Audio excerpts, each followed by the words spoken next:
Good evening, ladies and gentlemen, and welcome to another episode of your favorite talk show, Talk to M. This show is brought to you in collaboration with Epic Radio 99.3 FM. We bring the show to you every Tuesday at 8 p.m., a show which was designed to help coach and mentor young people into, just helping them with insight into whatever their social challenges are, providing them opportunities, to take on the next challenge. And today we have it's a special show. We have a special guest in our midst today. This man is the current anti-corruption commissioner of the Republic of Sierra Leone, and this man he has achieved so much academically, professionally. He's an outstanding leader, and he is one of the strongest pillars in this country, and he is responsible for basically qualifying this nation for the Millennium Corporation Challenge benefit, which is going to be a whooping over $400 million, which is going to go towards solving and alleviating all of our power generation and distribution problems in Sierra Leone. There are no words to describe how much value this man brings to this country and how impactful he has been. This man, a big man, as salon. So, family, please join me as we welcome today with special guest, the Anti-Corruption Commissioner of Sierra Leone, Francis Ben Kaifala Esq. Welcome, sir. Thank you. Thank you so much.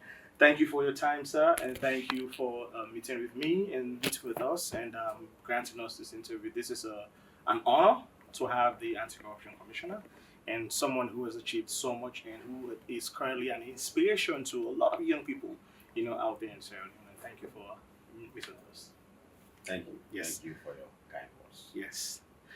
So today, we show for this particular month, we focus on international education. And so we have been talking to people that have benefited from fellowships and scholarships, young people, and also those people that are making impact, how impactful they have been since they have been back. And you happen to be a beneficiary of scholarships and several fellowships. So, but for this show, we intend to just speak about just a handful. We don't have time to talk about everything, so we just talk about a couple of them. So, at first, we want you to share with us your experience because you are an Obama African Leader Awardee. That's a very prestigious fellowship. So, amongst other fellowships that we will talk about, please tell us about the experience. How did you hear about the Obama African Leader Fellowship? And how was your experience going through this fellowship? Thank you very much. I heard about the Obama Africa Leader Fellowship on social media. Oh, It was shared in groups. And there's this exciting fellowship, and a lot of great people interesting. have applied for it. So I checked it, and I realized it was really going to be an amazing experience. We'll be taking you to South Africa, at the Africa Leadership Academy. Oh, wow. And then you meet with a lot of other young leaders from across the continent. Interesting. And you bring in people like, for example, you bring a lot of people who serve in the Obama administration. Oh, okay. You bring in people from different walks of life. Mm-hmm. They will basically train you in leadership. A period of time that you are camped at the African Leadership University Academy in South Africa. So I thought that at that time in my career and journey, I needed that kind of thing, and that is how I applied for it. Yes. So that was going to be my next question. Like, why did you feel the need, to be part of that? Leadership is leadership is nurtured. Yes. You have to feed leadership. That requires training. That requires continued professional development. That requires continued learning. So, one thing I always do is to look for something to add value. Yes. To the particular stage in which I am. Okay. And I thought the Obama Fellowship was one of them. That's and then I impressive. just applied. That's impressive. So, could you just, in summary, describe your experience? I'm sure it's a leadership fellowship. You had sessions with, leaders, in different sectors, and you had, you partner with fellow colleagues, and who are these colleagues? What were they doing? Just describe how was your, interactions. It was an amazing program. I think there were close to 75 of us camped. Wow. From different countries in Africa, Malawi, Zimbabwe, Kenya, Morocco, everywhere. And these are really high performers, young people. So I was able to meet a lot of them, like Botswana, made friendships with them. People making progress in leadership, in governance, people making progress in entrepreneurship, people making progress in all kinds of walks of life that were carefully selected by the Obama Foundation. And all of us were great. So it was a great experience, not just about the quality of people who were brought in. For example, some of them became very close friends of mine now. Like Sango Dele in Ghana was brought in to teach us. He's a Harvard graduate who's doing amazing well in Ghana. Wow. He was one of our tutors. There were other people who came in. Rachel, there's a lady who teaches leadership, Rachel, I think. I just forgot her surname. She too were there. Learned from them. They brought in political leaders, people who served under Nelson Mandela. So they will sit down and give you clear insights into what kind of leader Mandela, for example, I remember listening to the then Minister of Finance throughout the tenure of Mandela and even after Mandela. So he was explaining the kind of leader that Mandela was, how he was governing, the kinds of questions that came up, and how Mandela answered them. So it's that kind of cutting edge learning experience that you really get, that these fellowships give you within a short period of time that remain with you for the rest of your life. How many weeks did you guys do there? I think it was 2 weeks. 2 weeks. Oh, that's very impactful. I mean, it's highly intense. I mean, connecting with those people, and those people that become your lifelong network and partners. Oh yes. Different some of them I have remained in touch with, and some of them are very close friends of mine now. Which are, like I said, Sango went there to basically facilitate. But I have visited him in Ghana, and even when I applied to go to Harvard, he was one of the people who gave the reference. Wow. So it's that kind of benefit you get from that kind of that's what we talk about. This is why this show is designed. So what do you have any key takeaway, any specific takeaway from that fellowship that it's a lifelong? Yeah, I think it's about leadership is continuing learning. And you have to be open to opening yourself to these opportunities to tap into it, to understand what it is. I have always benefited not just from the kind of curricular activities that take place when you go on this fellowship. It's also what you learn from the colleagues. True. Perspectives they bring to conversations, to issues. It's very enriching. True. I couldn't agree more. Those perspectives are always enriching. So let's segue now into your Desmond Tutu fellowship experience. So I know Desmond Tutu is another very prestigious fellowship. In fact, from my research, I heard you have to be referred and nominated by somebody else, for you to apply for that fellowship. If you are not nominated, then you cannot just apply. So who nominated? Do you remember? David Senge. Oh, I think it was. No, actually, it wasn't David Senge. Okay. It was Hassanatu. Hassanatu Mansari. Okay. Hassanatu Mansari. I met her at the Obama Fellowship. See? So when I met Hassanatu at the Obama Fellowship, we were fellows. In fact, she was my closest friend at the fellowship. Okay. Hassanatu, she's working at State. She's a consultant at State.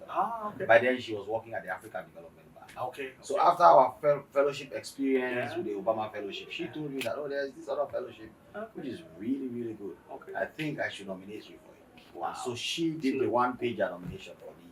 And that's how I got into the fellowship. So you see how these things how they connected. You see, that's exactly what I wanted to build. Yeah, I see the connection there. So what made you wanted to go do the Desmond? I'm sure it's beyond just her, nomination and her, reference. Like, what else did you then research, to see what it's about and what are the benefits and what you could also gain from that, fellowship? What else motivated? Oh yeah, well, again, she first of all she convinced me that it was really good. Okay. Because that is smaller people. It's 25 leaders from across Africa.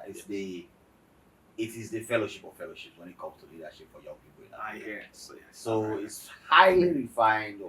Hundreds of people apply and they bring it down to usually just 18 people. Wow. Depending on achievement, depending on background, depending on prospects for the future. So to get into the Tutu fellowship, it is the fellowship. So she convinced me, and I checked it, and I was convinced that this is something I would like to do. And so she did the one-pager nomination, which I drafted along with her. She sent it in, and then I was invited to then because what you do is once the nomination goes in the review, and then they send a link to you to apply based on what they have seen. And then it is from that application now, they now filter down to the 18 that they take from across Africa. I see. So I knew that it was, because basically, like the name goes, the Tutu Fellowship. Yeah.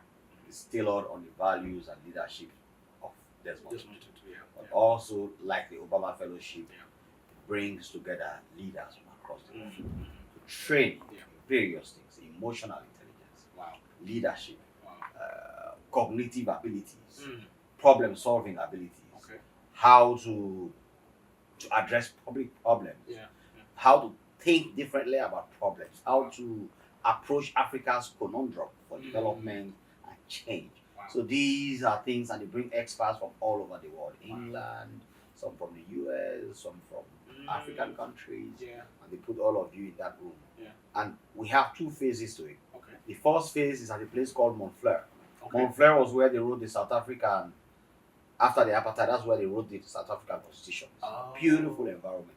So they camp you there for 2 weeks with your colleagues and the facilitators that come in, and other Tutu fellows who are really doing well across the world also coming. All of you at Montfleur, use a lot of time.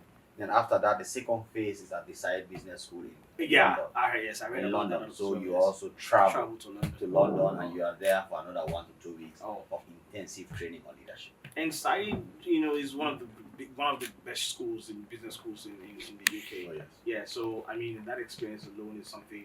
I remember you did one of your masters is in economics as well, right? Yes, in that's UK. a Queen Mary. Yes, Queen Mary. Yeah. So I'm assuming you were able to just use those experience learning there and then bring that to the Desmond Tutu. Oh, yeah. But how did you enjoy that? What was your key takeaway from the Desmond Tutu fellowship?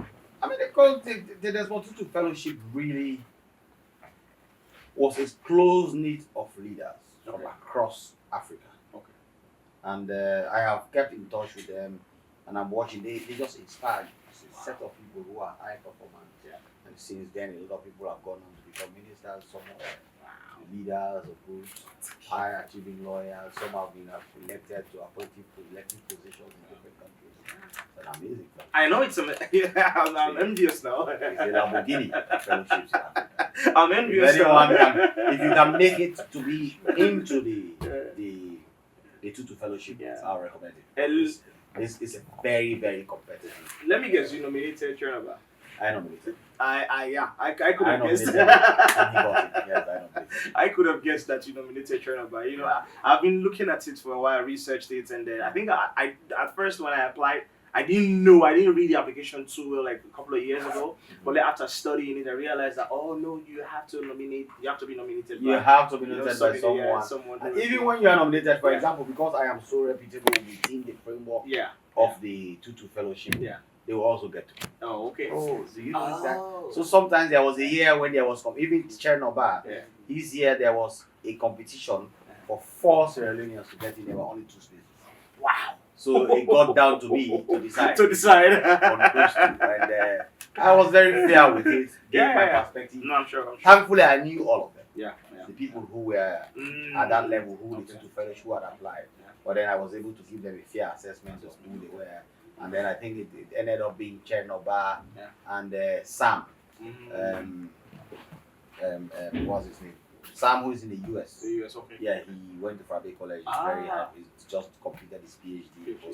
Okay. So I also that's amazing. recommended to them that take these 2 people, you not regret it. It's beautiful, how as a Sierra Leonean, you also recommended other Sierra Leoneans to go experience this beautiful experience, get benefit. That's how you actually contribute to national development. So I want us to just talk about your experience, like in South Africa. Generally, how is South Africa? Because I know you've been there a couple of times, for the Obama leadership and also for the Desmond Tutu.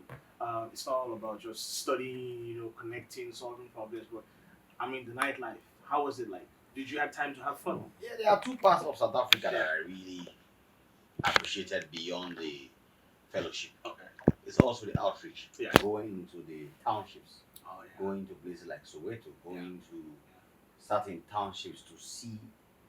I don't think you've seen inequality like when you go to South Africa. when you go to these townships, children without shoes, without in ragged clothes. And you see these things when you know this pambody where you see a salon like Kube, when you come to raw Kube in South Africa. Really? And the difference, for example, in Cape Town, Yeah, is one of the richest capitals in the world. So I've heard. Buildings, powerful. Yeah. In Johannesburg. Yeah. So the contrast between those townships and the kind of wealth that people live in the same cities blew my mind. I don't think I have been shocked by poverty, even in Sierra Leone, like I did when I went to South Africa. Yeah, I mean, And the number of times I've gone to South Africa. wow. I always look at it and thinking, how do we live like this? And some people just have so much, yeah, and and some then people just have so little yeah. or nothing. But that is one of the experiences. Okay. Of course, the nightlife in Johannesburg is one of the best. I know. So for example, because Johannesburg has a lot of crime rates, Yeah. and we had a lockdown arrangement that we couldn't go, but there's no way. We find a way to get out of the academy. Slipped out of the Go out and enjoy ourselves. I had a friend of mine. He's Burundi and he's Rwandi, Okay. but he lives in Burundi and then Okay. ATN. Okay. ATN knows everything, how to bypass everything. He got us a car and go and have fun He was and then come organizer. back. But it was part of the experience. I know. I mean, you meet a lot of, Absolutely. you meet at that time. Absolutely. I was Yeah. unmarried. You Yeah. meet a lot of beautiful girls from all over I know. Africa. I am It's sure. amazing. I am These are sure. girls with brains. Oh yeah. When you speak with them, Yeah. you really know Yeah. that this is so. It's That's- amazing. That's good. That's good. Thanks for People should sharing. try Yes, that's exactly what we want. We want our listeners out there to just try, to apply and see if they can go to South Africa. Okay, so now this is a perfect segue. Now we go to the scholarships, because fellowships are basically short-term and mostly leadership seminars and stuff. Now scholarships are more academic, and at the end of the day, you get academic qualifications coming from it. So let's start with the Fulbright. Mhm. I remember I seen you in Texas. You sent a picture. You posted a picture on Facebook. I think in 2016, 2015, 2016. And that was how I knew you had the Fulbright. Fulbright scholarship. And then how was that application like? And how was it like? What motivated you to? Because I think you just came back from the Queen May's Masters. Yes. Yeah. So what motivated you to apply for the So Fulbright? when I finished Fulbright College Yeah. and I started practice as a lawyer, I was working in a commercial law firm. Roland Wright. And then, so I wanted to study something that was more commercial at that time. So that is how I went to Queen Mary University of London and I did master's degree in international financial law and economics. That makes sense. So, but when I came back, there was an imbalance. Yeah. Even though professionally I was anchored as a commercial lawyer, I had a lot of public interest. I was interested in constitutional law issues. I was interested in administrative law issues. Remember, that was the time of my activism here. Yes. So here is this commercial lawyer Yeah. venturing into things of constitutional law, administrative law, public law generally. Yeah. So I realized that professionally I wasn't as balanced as I should be. Yeah. So one day I just saw an advert going out that there is Fulbright scholarship applications. At that time it was a half pager. The US Embassy say they put in a half page proposal and to go and study. And it was just at the time of the Ebola epidemic. Yeah. And then something just told me that Francis, give it a try. And then I remember taking my laptop, in a few minutes put together my half pager. I went to the American Embassy and I dropped it there. And then I was invited for an interview. And you know how competitive the Fulbright scholarship is. You are having hundreds of applicants and they are just looking to two people. In fact, that time was two with one alternate. Wow. So how do you get in? When I got to the embassy, they said, oh no. In fact, because of the Ebola, they said we are only focusing on public health, people who are doing healthcare. I said, healthcare, really, I want to go and do constitutional law. You have to find a way to put me in there. And then I was invited for the interview. Yeah. And basically, the lady who was coordinating these things, and there was a friend of mine, kind also, who was, and we just say, this here really is people who are doing healthcare or the sciences and all these things. Yeah. But one thing I know about myself, give me the opportunity to present my case. So I was just happy that I was going before the panel. And then when I went to the panel, And everything went very well. I was able to Convince them them. that, you people Very are focusing on healthcare. But also that was the time when President Kuruma had just sacked the vice president and the country was in a constitutional conundrum. Yes. So I just told them that, look, you people want to go with healthcare. I said constitutionalism is likely to kill more people in this country than Ebola has ever done. Yeah. I said, so That's it's good for experts to be trained in constitutional law. Exactly. So I remember when I was speaking, the panel was on the edge of their seat.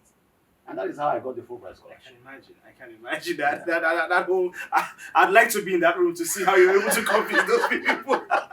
I was able to sway them from the healthcare to constitutional law. I know. And I had already planned myself, ready to go and just unleash why constitutional law was more important than healthcare. Yeah. And that is how I got the place. Fantastic. How was the journey like in Texas? That was great. First of all, my first choice was Harvard. And then I remember the lady who was in charge at the American embassy, I met with her. She said, yeah, Francis, we've seen you want to go to Harvard. But Fulbright pays actually for you. Yeah. And the cost of paying for you alone at Harvard could pay for 3 students from Sierra Leone to study in other universities. Yeah. So unfortunately, we can't pay you to Harvard. Yeah. And then that is how I was given a choice between Emory Law School in Atlanta. Yes, in Atlanta. And UT. UT, okay. But also, you know that there's also a scholarship arrangement that happens between Fulbright and the schools. Yes. So UT gave me a full scholarship. So which means Fulbright was only going to worry about my pocket money, stipend, and other things. Yeah. I don't think Emory gave full scholarship. They only gave part. So that's how I got placed that's why you give at UT Austin instead. But it was a great school. UT Austin is one of the best schools in constitutional law in America. Oh, okay. So I was very lucky to have gone there as well. Yeah, that's fantastic. Went there, Longhorns. Yeah. I know. So, I can't. The impact since you've been back has been, tremendous. I would say, I remember when I before I applied for Fulbright, I texted you and I'm interested in Fulbright, and you were like, go for it. You know, apply it, try it. And then when I was selected for the interviews, and I went there, I said 10 people went for the interviews. You laughed at me. I'm like, it's over 70 of you. I'm like, what? We did 3 or 4 days of interviews. Yes, exactly. Yeah, it was like, you laughed at it, like it's over 70 people. I'm like, what? And now I was so scared, but eventually, I was selected. I told you, we were very, very happy for you. You were very supportive, and I want to say I'm really grateful, for that impact. It really pushed me, also to becoming a Fulbright fellow. Yeah. So, congratulations. Fulbright Scholar. Yes, thank you so much. That's what it is. But I was very pleased for you. Yes. Because I've always, many people who apply for Fulbright Scholarship reach out to me. Yeah. Some of them, I guide them on the one-pager, some of them on how the journey goes. Yeah. And it's one of the best experiences. So don't forget, the Fulbright Scholarship is not just the academics you get for the school. Oh, no. Fulbright have their own calendar. So I remember they took us first we went to Arkansas. Oh, okay. Yes, we're in Fayetteville, Arkansas for 1 month. Wow. With with other Fulbrighters who came from across. Yeah. So we had training there on different things, orientation basically. Yeah. Before we were now scattered across the US in our various universities. So the friendships that we formed there, some of them I'm still in touch with. True. We're all in Fayetteville together. True. I'm still in touch with them. Some of them we are on social media together, Facebook, we still chat and talk. There are various experiences. Some have gone on to get their PhD, some of us returned back home to work. Things like that. It's been amazing. I know, I can tell. But then also you have the Fulbright enrichment program. Yes. Where they teach you on leadership, understanding American governance systems and all this. So it's one of the best. Fulbright is just one of the best. It's one of the best. You have been but people might think it's just luck, and people might think maybe it's because you are at the right place at the right time. But I think it's beyond that. There's something, there's a drive in you that makes you want some of these things, and you like challenges. I think you like taking big challenges. When people say it's difficult, that's why you go. Why are you like that? It goes beyond luck. It's a drive. Exactly. So, for example, I told you I had got a master's degree in law and economics from the UK in 2015. Yeah. I could have just become complacent. Exactly. But when I saw an opportunity, I applied and I went for it with everything, with full tenacity, and I got it, and I went and did it as well. Yeah. Graduated summa cum laude in UT and came back. Wow. So, it's like you said, it's a drive. It goes beyond luck. Yes. It's about you being able. Yeah. There has to be that tenacity and drive to Yeah. really achieve certain results, and then things can fall into place for you. there you have it. It goes beyond luck. It's about tenacity. So we're gonna take a quick break, just 1 minute, and then we're gonna come back and then we round up. Cheese. Famous. Hello, hello, hello, hello, hello, hello, hello. Awe, awe, awe, awe, awe, awe.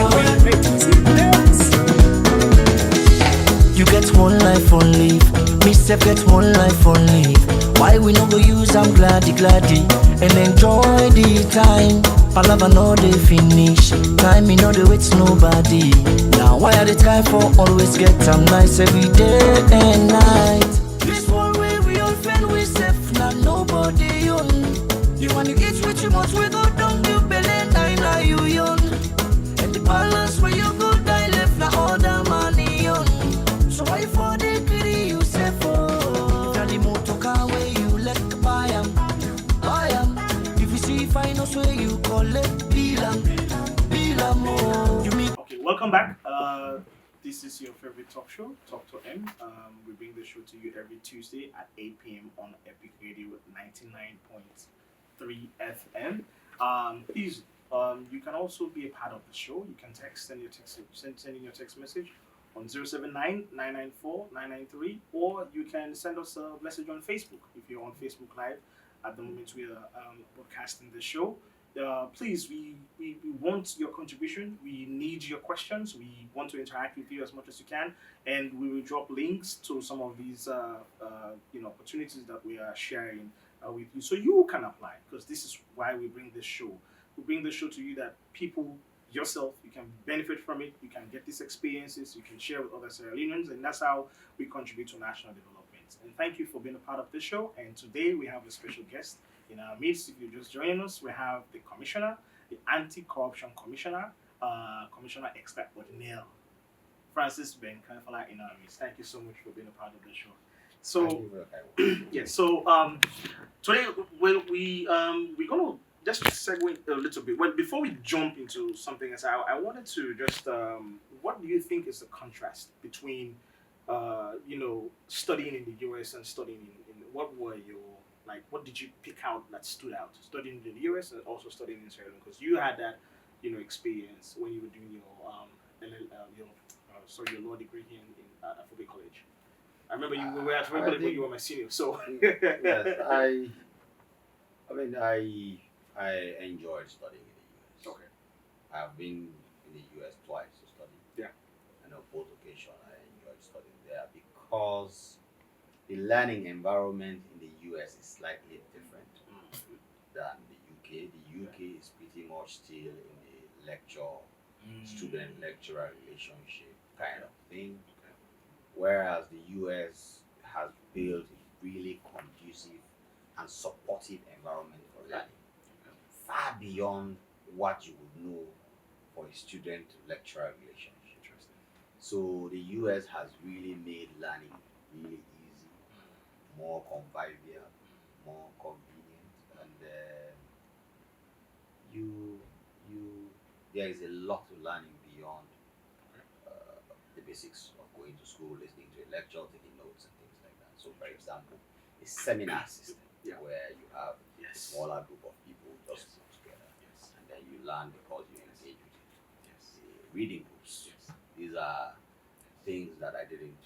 It was almost non-existent in the UK when I was there, and my first encounter with them in the US was really enriching. Okay. And when I went back, even after several years again, when I went to Harvard, I even met it, and I realized why it was born at Harvard University called the Socratic method of teaching. Wow. So I've always told people I enjoyed learning in the US. Amazing. Perfect segue now into Harvard. Let's talk about Harvard. You just returned back from pursuing another master's degree at Harvard. I mean, one of the most prestigious schools in the world, is the Ivy League school. So, sure, I want people, my listeners out there, to hear your journey. How did you hear about the opportunity first at Harvard, and how did you apply?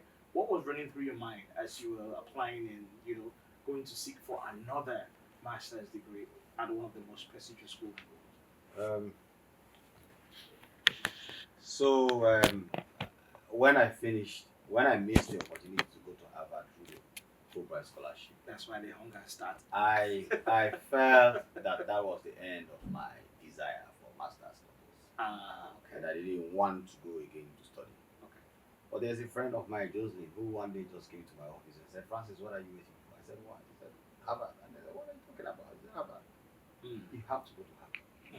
I said, "Why?" I said, "I already have two very well loaded master's degrees. Yeah. Each of them is double. Yeah. Why would you want me to go to Harvard?" He said, "You just need Harvard on your CV."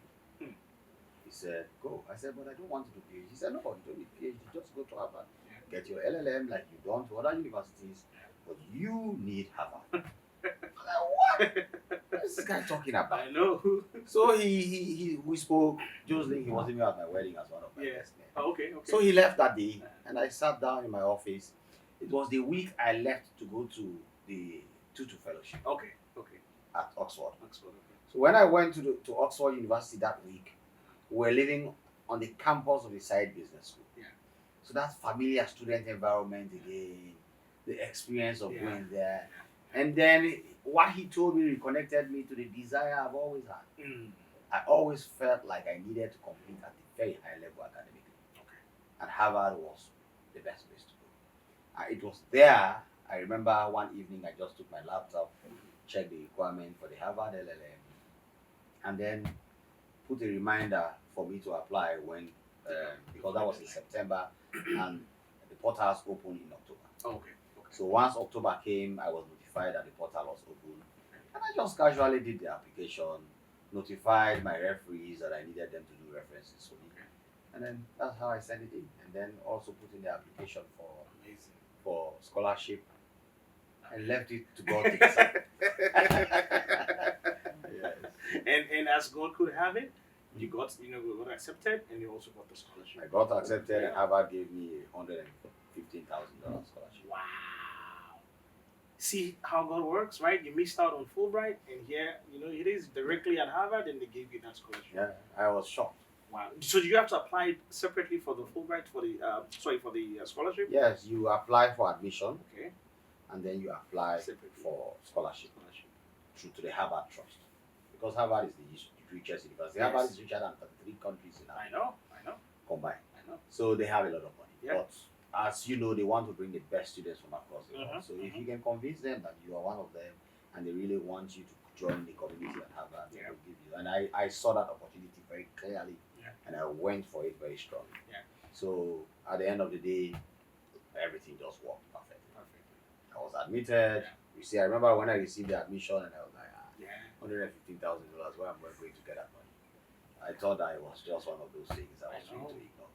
And then one day I received the email even when I received the email for the scholarship, I was so worried that I didn't open it for 2 days. Because you didn't know what I didn't want to open it. I didn't want bad news. So one day now I just said, okay, let me check. And I checked, and then here it was. Congratulations. Wow. Your scholarship. How did that make you feel? It was great. I mean, it was really, really wonderful. Just imagine I was anti-corruption commissioner then. Yeah. And then give this thing a try. It's just one of those things you said, let me just give it a try. Sure. I didn't really need master's degree anymore. I already had master's degree in LLM in international financial law and economics. I already had LLM in comparative constitutional law, administrative law, international human rights. So I didn't really need it.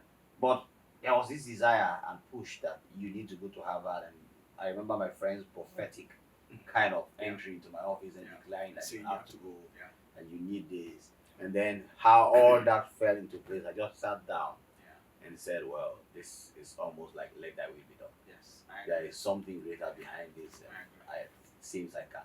So the next challenge was, what was I going to do? I was anti-corruption commissioner. Yes. And I had to. That's my next question. Like, how did you have to deal with, the dilemma of, I don't say leaving your work, but at least there is going to be an imbalance for sure. You won't be able to be active, and this is a very critical role, in the president's agenda. So you are needed.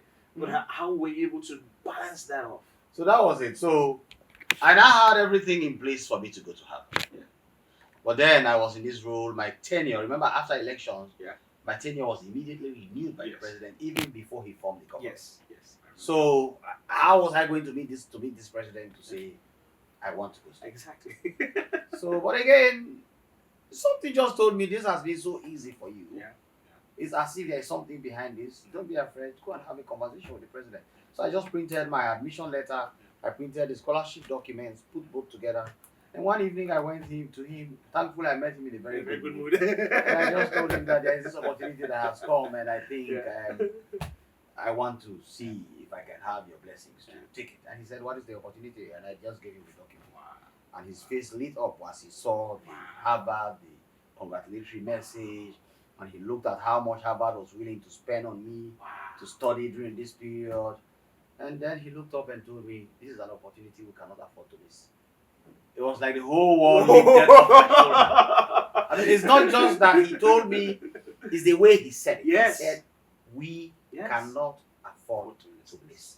So it wasn't about me. So it was about the country. It was about leadership. It was about the human capital of the country. Yes.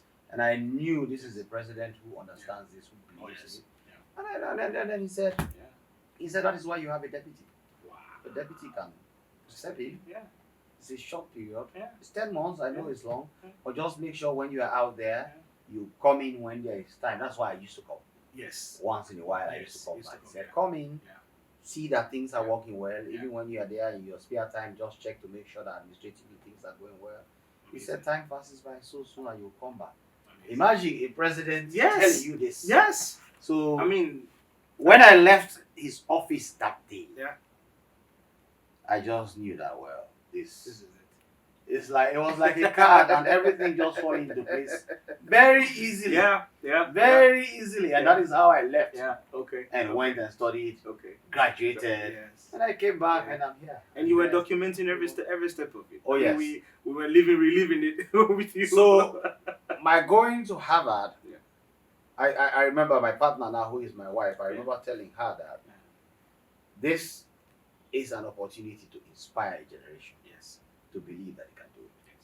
So I was very deliberate in making sure that what my journey at Harvard was put out there so that the young ones can see, they can understand that it's doable, they can follow it. Because, I mean, I agree. It's at the end of the day, I agree. I was having fun. I agree. I remember people used to call me, they say, "Oh, Ben, this study, I said, you people, I said, when a man comes to study at old age, what do you expect?" I'm having fun. I know. I remember my course supervisor. I remember when I read to her. So when I got to Harvard, I remember we were supposed to take, I think it was 15 credit hours, but you can take a minimum of 9. Okay. Up to 15. Okay. And I remember taking all 15. Wow. She was like, this lady, she's a Kenny and Jackie. She said, "Francis, you're crazy. Who is this guy? Nobody does this at Harvard and survive. How can you take 15 credit hours?" Because I took my full credit. Because the courses were just amazing. I was taking national security law, which was beautiful. I was taking public problems, advice and strategy. In my position as anti-corruption commissioner, I needed that to understand how to deal with public problems, advice and strategy. I was taking other courses like public international law. I was taking, so it was all things I was hungry for. Global governance. These were things I was taking. That one at the Harvard Kennedy School. I was taking leadership courses. Cool, So I said, "Jackie, don't worry about it. I can survive." She said, "Will you survive with 15 credit hours when your colleagues are taking 9? I said, "Yes, I can survive." At the end of the day, I got A's in all of them. Wow. I sent it to her and she was like, "What?" No, it's impressive. It's and I said, impressive. At the end of the day, my mind was made up to come here to have fun. Yes. I didn't need it. Like I said, I already had master's degrees. I didn't need it. So I went there to have fun, and I really had fun. I didn't have fun going. I'm in my church. Of course. So it was more really to benefit, to have the enriching environment, but to make sure that I get value out of it. Because who pays $115,000 for me? That's a lot of money. It's a lot of money. Just like that. That's a lot. It was great. I mean, you are a testament that not every Sierra Leonean is complacent to what they have. We have this thing that is, people say, "Oh, Sierra Leoneans are complacent," but I think I disagree entirely. We are not complacent. There are people that love challenges. We love to go for the impossible. and we love to really show people that we can go beyond over and beyond and do our best and be the best in everything we do. And you are actually a director. So let me tell you something. Yeah. The first LLM that I did, I paid for. Yes. I got scholarships, but I didn't take them. Okay. Because the scholarships were in areas that I didn't like. Okay. So I remember I was accepted to study LLM in economic regulation when I went to England. When I got to England, I checked the syllabus and I said, this is not challenging enough. It's not going to challenge me. And then I said I saw a program that combines law and economics. Yeah. So I was actually going to take classes at the School of Economics and the School of Economics and Finance and the School of Law. Yeah. So you join them together, so you get a joint master's degree in law and economics. It's actually separate or joint. Wow. And I said, yes, Wow. this is what will challenge me. And that is how I went in. Just imagine I was now doing mathematics. Yeah. Well, I had to do economics, I had to do econometrics, I had to deal with all these formulas. Yeah. I had to, in addition to the commercial law area that I was studying. But like you rightly said, that one I paid for myself. I saved for 7 years to go. Oh, wow. Wow. And I told myself that I needed to do something that would challenge me, but also the benefit to be enormous afterwards. Yes. So how many people you may say they have a joint master's degree in law and I economics? agree. So I you see, agree. so it's the benefit that comes from it. Not very many people. Not very many people. And coming back to the Harvard story that you told, I think most people do not understand, or maybe we downplay how difficult it was for you to have that conversation with the president. Because I mean, we all just thought that okay, maybe he just wrote an email, to the president and said, "I'm taking my leave off." Yes, I can imagine that. If I remember, I worried about it for weeks Yeah. and weeks and weeks. Yeah. How would I have this conversation with the president? How was he going to see? Was he going to see it as arrogance? Exactly. Was he going to take being it selfish? selfish Yeah. and abandoning Yes. cause Yeah. and things like that? I remember about the day when I went, I met Dr. Sengo. I had gone to see him. So I met Sengo and I put him aside. I said, I'm about to have one of the most difficult conversations with the president. Yeah. And he said, what? I said, I'm about to go to Harvard. I said, here are my documents. I said, but how do I tell you? And Sengo looked up. I said, it's tough. And the moment he was saying it's tough, then he said, the president is calling you. Yeah. So I had to go. Yeah, to go. But it went so well. Because I remember I gave him the letters. Yeah. He took time. He read them line by line. It was about 7 minutes of silence. Wow. Before he now looked up and said, this is an opportunity we cannot afford to miss. Wow. But when you are dealing with somebody who understands. Oh no, what yeah, I'm of course. talking about, He respects. Yeah, I mean, one of his keys, yeah. his key principle is human capital development. Oh, yeah. So Yeah. I think he respects that, and that's Yeah. a demonstration of Yeah. his respect for for that. So Yes. I mean, congratulations and kudos to you for all the achievements. Thank you. So we rounding up now. So just a couple of questions as we round up. So with Harvard, final question with Harvard. The network you created at Harvard, because I know going to Harvard University, Mhm. all that money is basically the people you're going to Oh, meet yeah. yourself with. Yeah. Because those people we don't get to meet those people on the streets No. on a daily basis. No. I'm telling you, you don't even No. get to meet them at golf courses or golf clubs. No, these No. are the creme de la creme. No. How do you think those networks would come in handy for you? It's been enormous across the universities that I've gone. Yeah. But more so at Harvard, Yeah. the kinds of people that I have met, Yeah. the relationship I have built with them is mind blowing. Wow. So, for example, when I was taking classes at the Harvard Kennedy School of Government, my best friend Tekle, who used to walk around, was the mayor of the city of Addis Ababa, and he was also Minister of Energy Okay. in the government there Okay. before he left to go to Harvard. Yeah.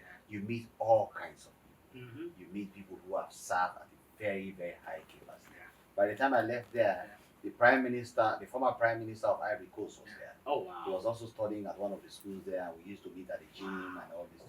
And there you meet people from all kinds of Nicaragua, Vanuatu, Yeah. all kinds of India, Wow. China, and you build this really, really powerful network. Yeah. Nigeria, Yeah.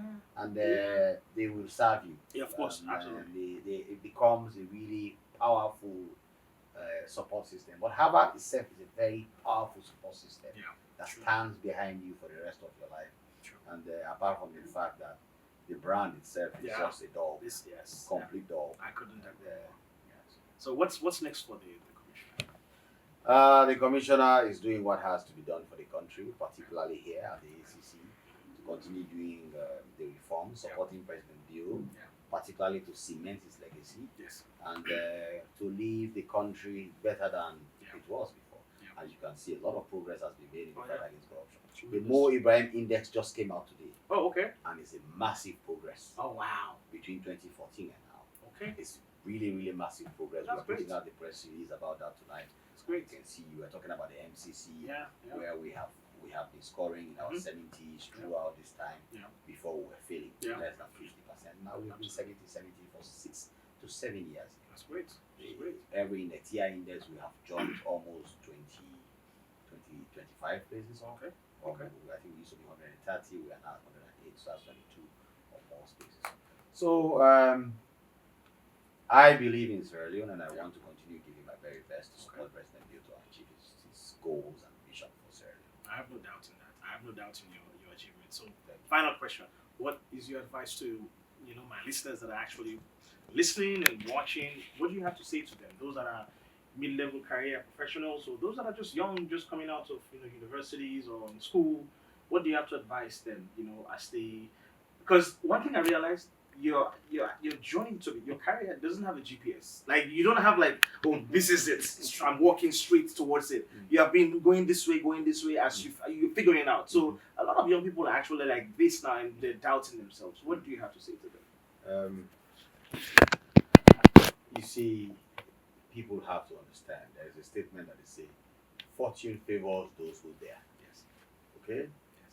And I remember when I went to Harvard, I had a conversation with the admissions lady. So we had this conversation, and she said, people don't apply from your country.